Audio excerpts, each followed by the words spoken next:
last night. If Paimon remembers right, we're meeting at Hotel de Boer. Let's get going!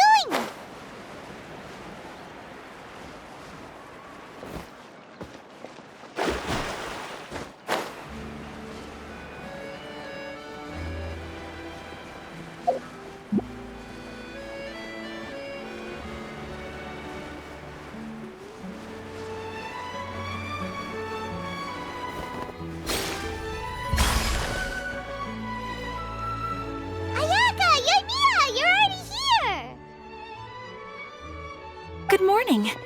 Xavier said yesterday afternoon went well. Yeah, and how about you, Ayaka? What were you up to yesterday?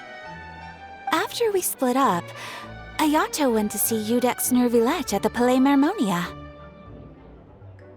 I was originally thinking of going with him, but he said he could manage it himself. He told me to go see the sights around Fontaine and to enjoy the local culture. So I rode the aqua bus with Yoimiya and visited the Opera House on Aranias Island. Yeah, you wouldn't believe what we saw there! 2 mechanical puppets that were dancing together! You've already seen them, right? Yeah, those two! Amazing, aren't they?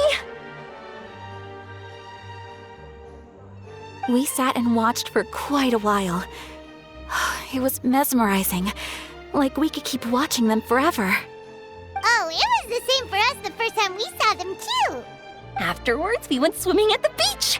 Well, diving, to be exact. It was the first time I ever breathed underwater! I held Ayaka's hand and we counted down together. 3, 2, 1, and then splash! We were beneath the waves.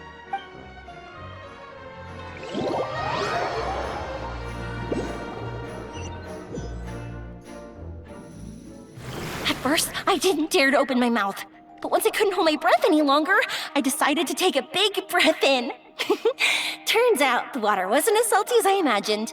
It didn't really taste like anything at all. Before I knew it, I was breathing like normal down there. It was an amazing feeling. Ayaka said I was too nervous and needed to loosen my grip. She got used to everything way faster than I did. I knew that the Traveler could do it, so I had no doubt we could do it too. That helped me feel at ease as soon as we dove in. The underwater world in Fontaine truly is beautiful. I love seeing the romaritime flowers blossoming underwater, like little candles lighting up the streets at night. Yeah, and there were so many creatures that we've never seen in Inazuma. Like those fish that shimmer like a sword blade. Whoosh! Oh, and those big fish that call when they see people. Ooh. Oh, you mean hunter's rays and blubber beasts. I just love the name Blubber Beast. Just wait till Pops and the others hear about this. They probably won't believe a word I say.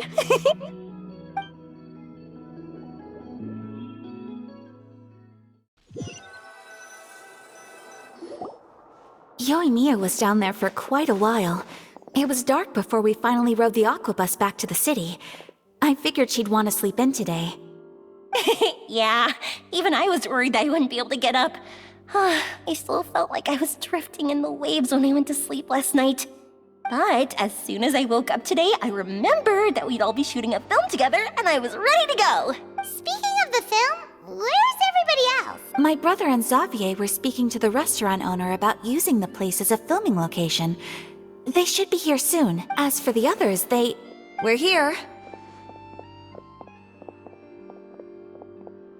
Please excuse my tardiness. I just finished the Special Patrol's 6-mile morning jog. Wait, 6 miles? I'm so tired. I heard you all chatting, so I decided to come down. I sure could use some of that endless energy everyone else has. Good morning, everyone. Morning. Can someone fetch me a cup of coffee? Sure. I'd be No, you can't go anywhere.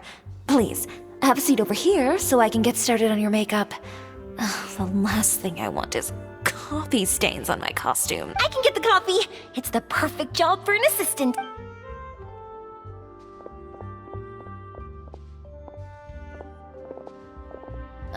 So much energy. Seriously, what's her secret? Oh, Yoimiya's always like that. But you sure look exhausted, Farina. It's because you're not used to waking up so early, huh? Of course not. I spent the whole night reading the novel from cover to cover, marking sections that either need to be omitted or adapted. Wow, Paimon didn't expect you to be so thorough. Well, I was the biggest star in all of Fontaine after all. It takes more than just a pretty face to earn a reputation like that. I know how to get serious when the situation calls for it. I went all out when I was acting as an Archon, so why wouldn't I do the same for my own life? Here's your coffee, Director Farina. Oh, thank you. The sound of being called director and the aroma of coffee feels almost as refreshing as hearing the birds chirping in the morning. Ah, it seems everyone has managed to arrive on time. We've reached an agreement with the restaurant owner. We are free to use the second floor to shoot our film. Really? That's great! He is really looking forward to our film, and hopes that providing his restaurant as a filming location will attract more customers. Well then, Mr. Xavier, I'll leave the rest to you. Okay, thanks. First, I'd like to introduce our new members.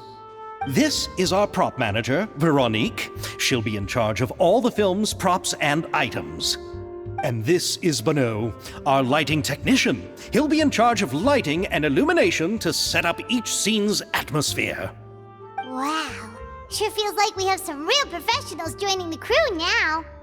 First of all, please allow me to first express my sincerest gratitude to everyone in the crew. When my investor informed me yesterday that he wouldn't be able to provide the funds, I really thought that this was the nail in the coffin. I had no idea that I'd find so many people willing to help me on such short notice. Thank you. Thank you all. No need to be so cordial, Mr. Xavier. We're all honored to be a part of this. Your works made a profound impression on me when I saw them back in Inazuma. I am sure that someday, this film will be remembered as a prime example of cultural exchange between Fontaine and Inazuma. Yes, the story is the reason I agreed to join.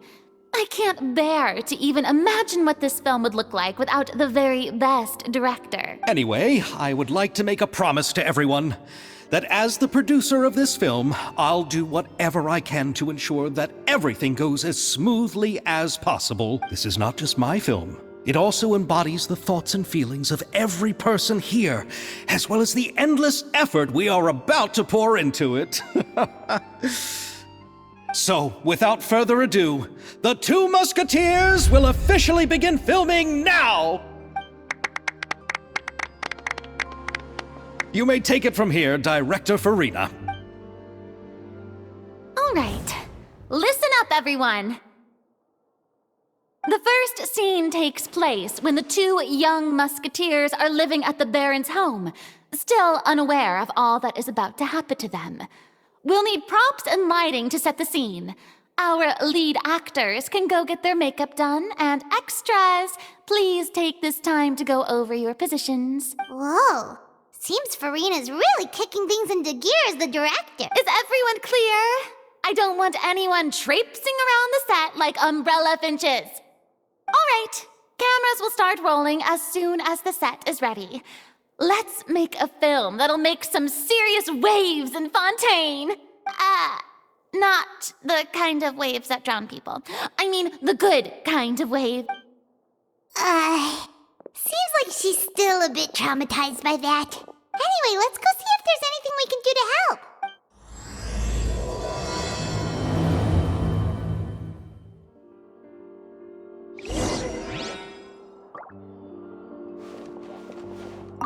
I don't need any help here. What?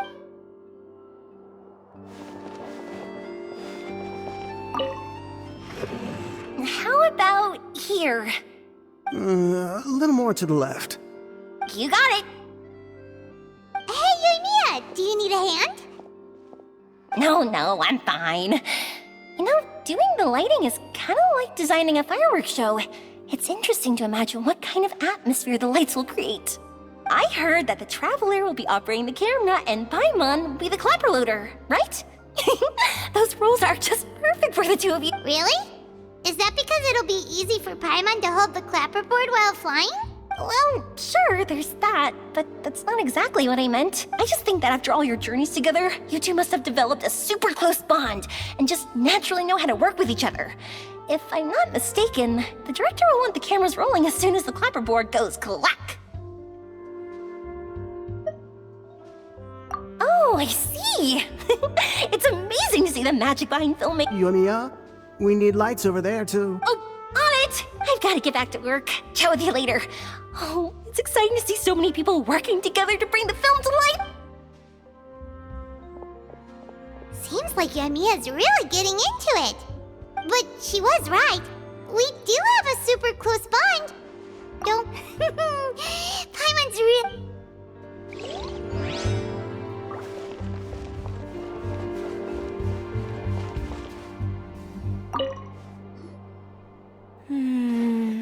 Ayaka has mentioned you to me before. She said that you two were great friends when you were kids. No talking. I'm thinking about how to do your eyeshadow. Ah, yes. To help me really... To achieve a more young and naive look for this. Are you saying the wrinkles around my eyes are too deep? You just have too much of a calculating look in your eyes. You sure don't mince your words. It seems you really haven't changed much. Quiet.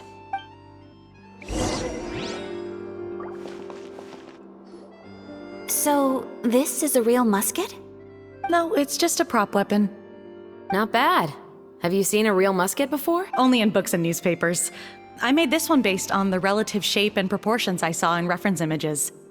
When we're filming, some special gunpowder will be applied around the muzzle, which will help create the flash and smoke effects of a real gun being fired. Which means it'll be up to the actors to portray the recoil. That's right.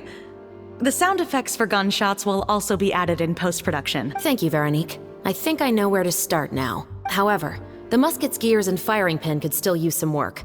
Adding some wear on the metallic components will make them appear more realistic. Also, be sure to rub the muskets with some oil each time before we start shooting. That'll give the impression that the firearms have been well maintained. Good point. You seem to know a lot, Miss Chevres. I assume you use these types of firearms on a regular basis? Yes, I perform routine maintenance on my weapons every day. Just like we as people need to eat and sleep, muskets need to be cleaned and maintained. I also perform similar care for my sword every day, and familiarize myself with its shape and weight, to the point where it feels like a natural extension of my body. Yes. This way, our weapons will never betray us in the heat of battle. Yes, well said. It seems we have the same philosophy on this topic. Oh, sounds like they found a common interest to talk about. Though these props differ from the muskets I use, I can still give you some pointers. Good. I look forward to your instruction. First and foremost, never point the weapon at anyone, regardless of whether it's a real or prop weapon or whether you're holding it or it's on the table. This holds for any time when you're not actively engaging an enemy. Okay, understood. When aiming the musket, extend your arm so that it's level with your shoulder, and use your eye to look down the weapon's sights. Like this? Not bad. Now, try saying your lines.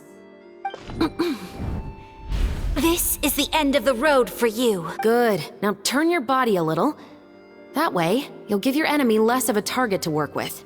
And relax your shoulders. Here, this is the end of the road for you. Huh. Excuse me, Miss Chiori. Director Farina, there's something I wish to discuss with you. Oh? What is it? Like this? Yes, much better. What do you think? I do see your point. But are you sure you wish to do this? I believe it would be most fitting. Well, if you insist. All right, I understand. Miss Ayaka, Miss Chevres, could the two of you please come over here? Huh? What's going on? Are we gonna start filming now? Let's go see. What is it? I have a question for you, Miss Chevres. Would you be willing to play the role of a musketeer? What? To clarify, I would like to turn over my role to Miss Chevres. But brother... Don't worry, Ayaka. I actually view this as a good thing. I was becoming troubled trying to set aside some time to speak to the staff at the Palais Mermonia.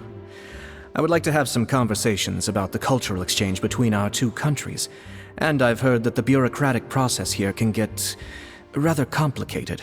Now, I will be able to focus on my work. Besides, you also know that I'm not really one for public performances. Are you really? From a director's point of view, I also felt like the relationship between the two musketeers in the original story could be improved. The older brother in the story plays the lead role with his overbearing character, but this causes his character to overshadow that of his sister, and the theme of the two supporting and relying on each other isn't conveyed very well. But if we were to change the siblings to two sisters of a similar age, then that aspect of the story might come through more clearly. Also, I've seen you instructing Ayaka. That cold and dignified personality is exactly what we need for the older musketeer. Of course, even with all these insights, the decision should still be made by Miss Chevreuse. Chevreuse mentioned that she really likes the story, right? Paimon bets that she'll take the role. All right, I'll take the role. Good. It's decided then. I'll get started on making edits to the script. We'll also need to make some immediate adjustments to the lighting, props, and costumes. I have a feeling that our adaptation will be even better than the original story. You're doing a great favor for me, Miss Chevreuse. You have my gratitude. Don't mention it. I like this character, so if anything, I should be the one thanking you. Well, since my brother is the one who brought up the idea, I suppose there's no need to worry. Let's go, Miss Chevreuse. I look forward to work. Please, just call me Chevreuse. Seems like you're really going out of your way to solve the problem I was having with your makeup. Surely you jest, Chiori. I assure you that I was mostly motivated by a desire to spend more time on formal business. Oh, come on. You really think I'd buy that? According to what I've heard from Ayaka, her brother is someone who can juggle 10 different matters at the same time. I'm sure you have other reasons for backing out. Perhaps. Ayaka always said she wanted to go out and see more of the world, just like the Traveler.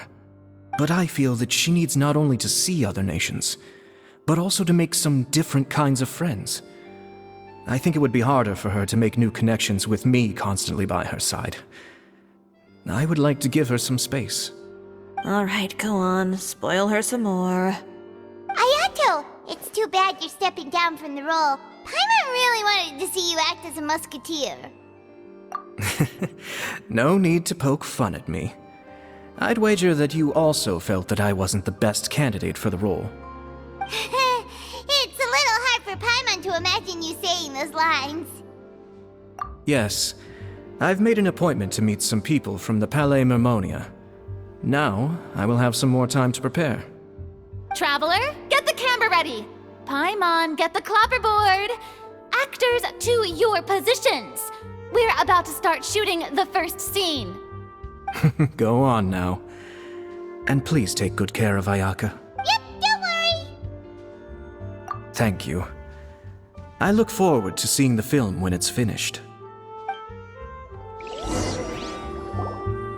All right. Now that we're all here, let me help set the scene for everyone. The first scene takes place when our two main characters are still living at the Baron's estate. They've been ostracized and verbally abused by others in the household, but they still have no idea why.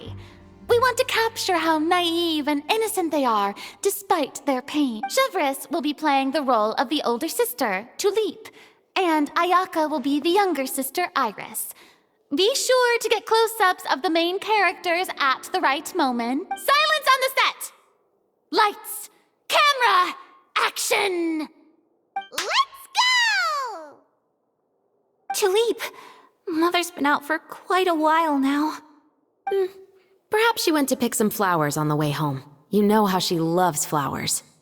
Iris, Tulip, I'm home. Mother! You were out for so long, we were beginning to worry about you. I'm sorry, but I'm back now, safe and sound. Here, I brought your favorite treat, apple turnovers. Mother, what are those bruises on your hand? Huh? What bruises? Oh, I must have bumped into something while I was working yesterday. But I didn't notice them this morning. Then perhaps they're from when I accidentally tripped when I was out just now. By the way, did you have fun playing at home? What's the matter, Iris? Well, we've realized that no one really wants to play with us. They even took Iris's doll and spat at us. And they even called us names. They said we were... Shh! It's all right, don't worry. Girls, it doesn't matter what anyone says. Don't listen to them. No one can define you with such words. You both have wonderful lives ahead of you. Just like your names. You will both blossom like beautiful flowers. Maybe your time to blossom hasn't quite come yet, but one day, you two will bloom more beautifully than anything else. Don't let the soil you're in now ruin your future beauty. Understand? My dear daughters. And cut! Not bad. The actors' emotions were all on point. Let's keep that take. Also, if our clapper loader could avoid shouting at the start of the scene next... Oh, got it. Great. I was a little worried that my nerves would get the better of me. What about you, Chevros? I felt fine. The lines weren't too difficult at all. Seems like Farina must have adapted the role nicely. You two were great. I couldn't tell it was your first time acting in a film. You should have more confidence. Thank you for your encouragement. Positions, everyone! We'll move on to the next scene after we try a few more camera angles.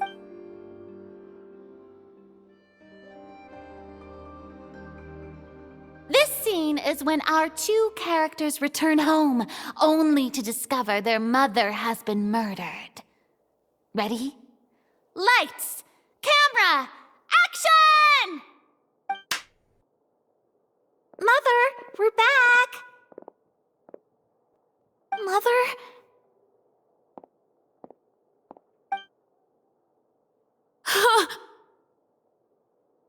What's wrong, Tulip? Iris, stay away! Huh? Why? What's... Mother! Mother... She's... There's poison in this cup. Huh?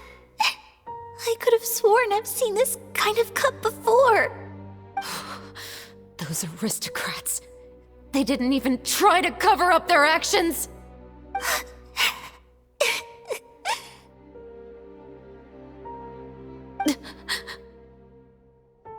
Iris, we need to leave this place.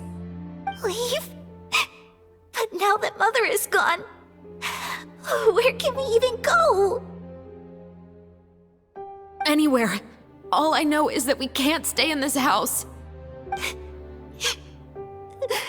But are we just going to let them get away with this? We'll have our revenge, I promise you. Just not right now.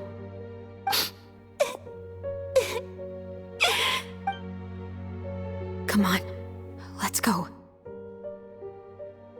No, wait. We can't just leave Mother here like this. At least let me leave this rose with her. That's why we went out in the first place. To buy her this flower. All right. Goodbye, Mother. We'll avenge you. And cut! Beautiful! Great performance! Oh my, you're so amazing, Ayaka! And were those real tears I saw? How did you do it? I was surprised too. Thank you for the kind compliments. Actually, as soon as Director Farina said action, I told myself not to think about anything. I just felt the weight of the moment and became the character. It's quite similar to practicing the art of the sword. You clear your mind and focus only on what's happening in front of you. Ayaka's performance was amazing. Have I discovered an acting prodigy? Pipe down, everyone! We need to move on to the next...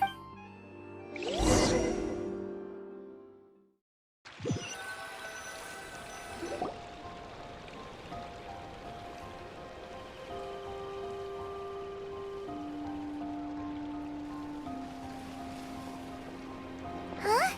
Are we done already? But Paimon wants to keep playing with the clapperboard. How do you feel, Traveler? Is your arm sore from holding the camera all day? Good work, you two. You too, Shivers. You were quite the actress today. I've read this novel many times before. I have a good grasp of my character's mindset. Anyway, do you remember my request from yesterday? Oh, right! We were having so much fun that Paimon nearly forgot. You have a case where the murders seem really similar to the cases in the novel, right? So, how are they similar exactly? In the story, the main characters grow up to become two musketeers, always using their guns to carry out their revenge. And on each of the victims, they place a rainbow rose as a signal that they've returned. Yes, that's correct. We found rainbow roses just like in the novel. Seems like you're connecting the dots now. Oh, that does sound pretty concerning, especially after seeing the script today. Oh, now Paimon can't stop wondering what kind of ulterior motive the murderer might have. What do you think, Traveler? You're smart. Paimon wants to hear your thoughts. Good. On behalf of Fontaine's Special Security and Surveillance Patrol, thank you for your dedication to justice. There's no time to lose. We should start investigating right away. Huh? Right now? But we just got done filming all day. Paimon... The most valuable intel always comes after nightfall. They are like small, remote islands in the middle of the sea. If you don't stay vigilant, you will pass right by them in the fog. That's how one of my favorite books always puts it, at least. So, where are we going right now? Let's start by checking out some workshops that sell mechanical components. If the culprit is making their own weapons, it's very likely that they'll visit those sort of places.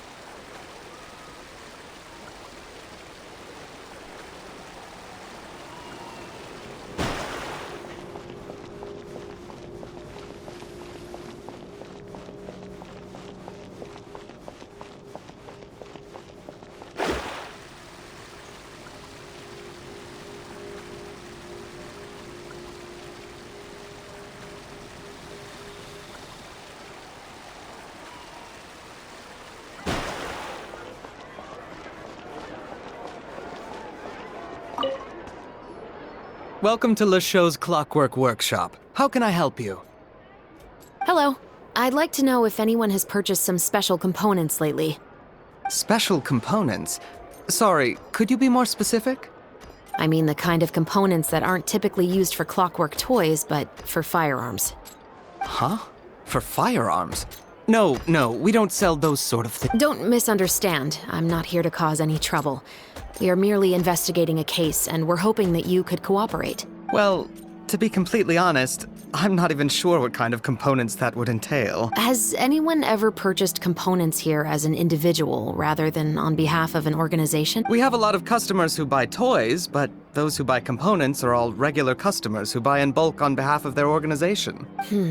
Is that so? I understand. Thank you for your cooperation. You're welcome. It's the least I can do.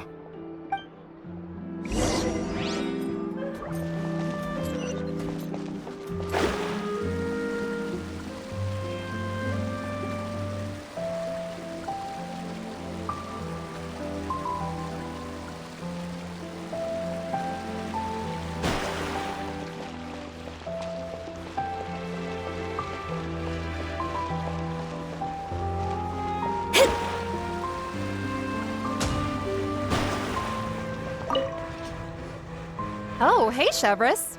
Run out of oil for your musket again? Hello, Estelle. I want to know if anyone has come to your shop recently to order some firearm components. Oh, is this another case? Let me think. I don't think so. Some people have requested that I make some prop guns for the Fontanelia Film Festival, but I refused all of those requests. Oh? Why's that? Because there's no profit! I only make things here that can do some real heavy lifting. I don't have the energy to make some new molds just for the festival. Then has anybody come specifically looking for mechanical component? Well, I usually sell off my scrap to the Fleuve Cendre. I don't typically give them to one specific person. I understand. Thanks for your co-op. Don't mention it.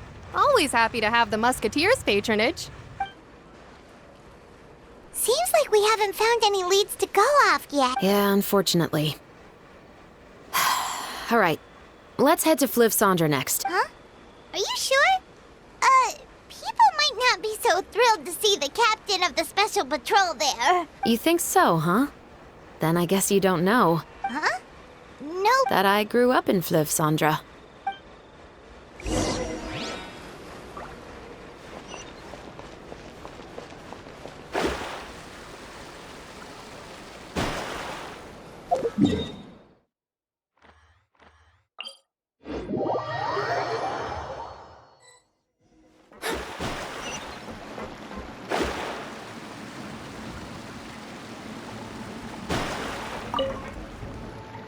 Hello, I'd like to ask some questions.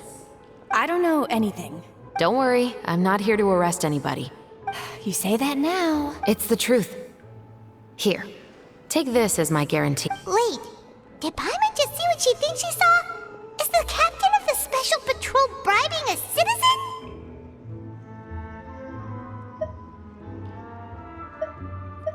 Seems you're different from the other guards. What do you want to know? Have you heard anything related to muskets in Fleuve Cendre lately? Anything at all? Muskets, huh? All I know is that about 2 weeks ago, we started hearing some loud noises at night. So loud that it's been waking me up. Were they gunshots? Possibly. It's hard to tell around here. Someone's house collapsing, a pipe exploding somewhere, it's all the same. But the noises I'm talking about definitely happened after I fell asleep. Do you know where the noises were coming from? I don't remember clearly.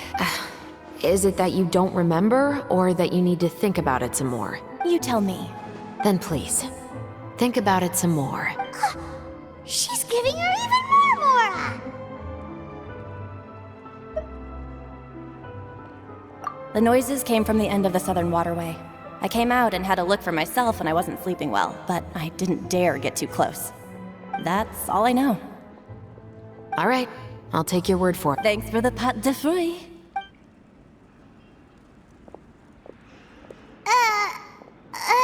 No need to be surprised. I grew up here, remember? I know how to get people around here to talk. Seems you catch on pretty quick. Now then, let's keep going.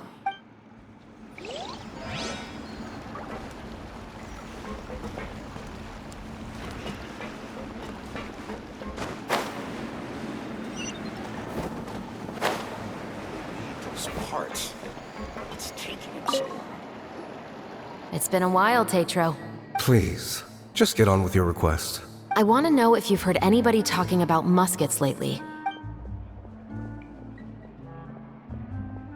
Information isn't free, you know. I've heard that bandits have been extremely active in the countryside recently, and they've been affecting the delivery of goods to Poisson. I can allocate some more manpower to help out with that problem. What do you say? You're still as helpful as ever. One of our men got drunk at dinner about a month ago and lost his gun. 3 days later, it turned up in the corner here. What's weird about that? He just forgot where he put it, right? This is Fleuve Cendre, my friend. Anything of value left in the tavern won't ever make it to the next day. But that gun turned out to be an exception. It didn't get any new wear and tear on it, and didn't even appear to have been fired.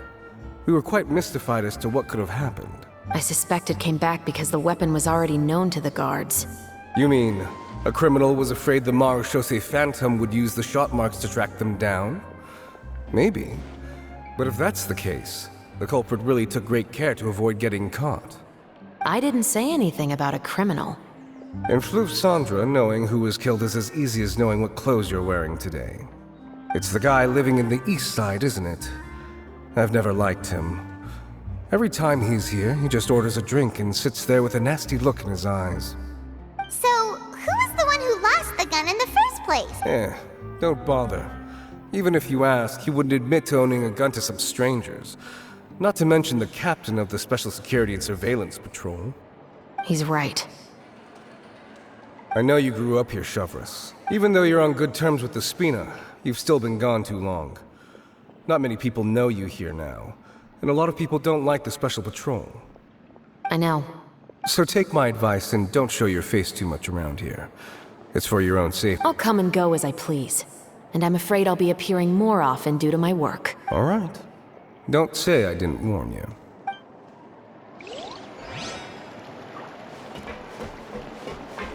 I guess I'm finally on the right path.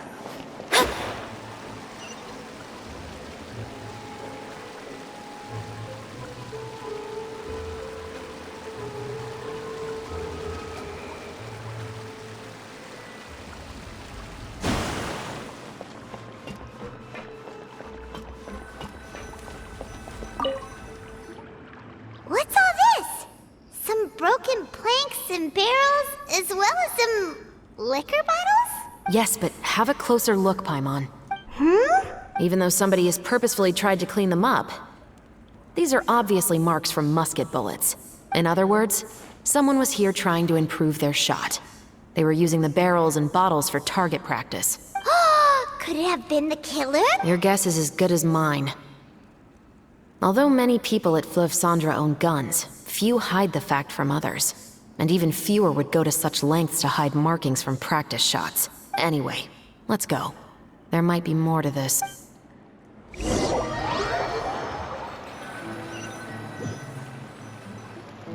Seems like that's all we'll be able to uncover for today. Paimon feels like we managed to learn a lot more here than up on the surface. Yes. Assuming that everything we found is indeed connected to our suspect, then their timeline was probably something like this. A month ago, our suspect found a gun and took it home to disassemble it. Once he'd figured out its mechanics, he brought it back. In the following weeks, he used some parts to create his own makeshift musket, and took it to the Fleuve Cendra for target practice. Then, a few days ago, he found his target and carried out the murder. Once the deed was done, he left a rainbow rose on the body, just like the scene in the novel. That all makes sense to Paimon, but we're still no closer to figuring out the killer's identity. The deceased was a resident of Fleuve Cendra. It's said that he was a poor, solitary man. Yeah, that's also something I'm trying to figure out. If we are indeed following the novel, and there's a story behind the murder, then this murder should be an act of vengeance. But according to our investigation, the deceased didn't have any enemies. He was no saint, but no one's heard of a rival who hated him enough to shoot him dead. Much less care to leave a rose on his body. What message is the killer trying to convey? And to whom exactly? We've thoroughly investigated that possibility. He claims to have spent the whole day at the Opera House on the day of the murder, and the staff there have confirmed his account. Okay, so he has an alibi. Not only that, he lacks a credible motive as well. He has a family of his own, and both of his parents are still alive. I've looked into his records. He was adopted at the age of 6, and all the proper procedures were followed. There are also records of him at an orphanage before then. In the story, the mother of the 2 musketeers was murdered after the children turned 10. Of course, he could have changed the children's ages, but I don't want to assume anything without evidence. More importantly, I've also had a chat with him in person. He didn't seem like the kind of person who would pull the trigger to kill a man. Then, what should we do now? We have all this new information, but it doesn't help us move forward. Investigations take time. I didn't expect us to catch the culprit in just a single day. How about this? Let's spend the next few days filming with the crew. We can continue the investigation once we're done with the film. I'm sure that given time, new leads will present themselves. Wait, but weren't you saying Intel is like small, remote islands in the middle of the sea just a moment ago? Wouldn't you just miss them if you were to stop looking?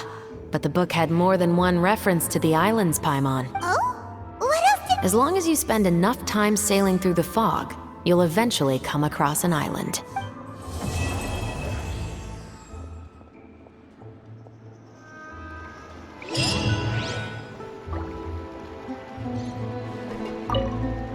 What?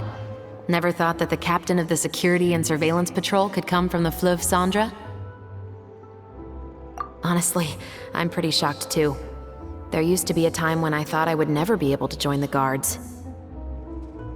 But as long as you can distinguish yourself through your accomplishments and skills, you'll eventually be recognized for your worth. If you look at it another way, my life at Fleuve Cendra has actually taught me a lot of valuable skills.